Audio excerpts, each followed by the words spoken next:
पढ्न जाने दुई भाइ छोरा थिए। जब दुवै भाइ छोराले 12 कक्षा पास गरिसकेपछि नेपालमा नबस्ने विदेश पढ्न जाने भनेर बुवा आमासँग जिद गरे।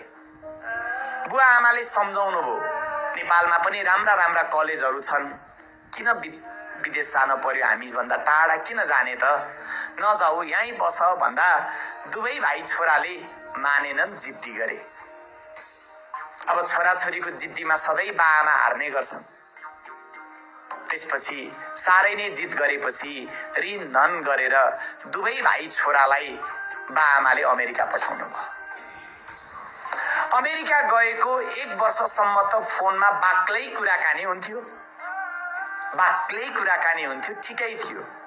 जब बिस्तारै समय बित्दै गएपछि छोराहरूको फोन पातलिन थाल्यो। जब छोराहरूको फोन पातलिन थालेपछि बिस्तारै आमालाई मनको समस्या सुरु भयो। बुवाले त मन बुझाउनु भएको थियो कि यस्तै नै हो संसार।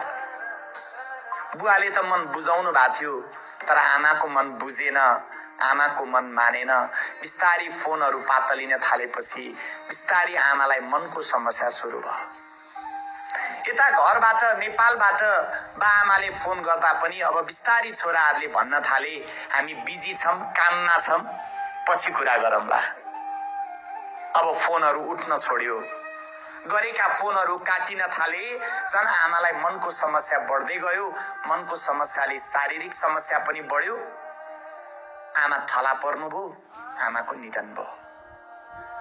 आमा बितिसकेपछि बुवाले दुवै भाइ छोराहरूलाई फोन गरेर भन्नुभयो, बाबुहरू आमा बितिन्, तिमीहरू नेपाल फर्क।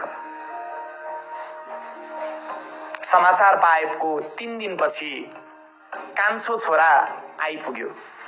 कान्छो छोरालाई मात्रै देखेपछि बुवाले सोध्नुहुन्छ, बाबु दाइ खोइ त, बाबु दाइ खोइ त।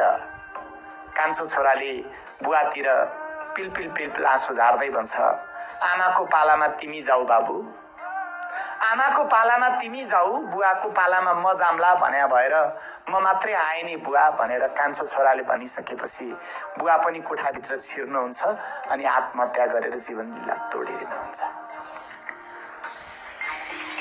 मेरा अभिभावकहरू सुन्दा, तर यो आज हाम्रो समाजको यथार्थतामा रूपान्तरण भइरहेको छ।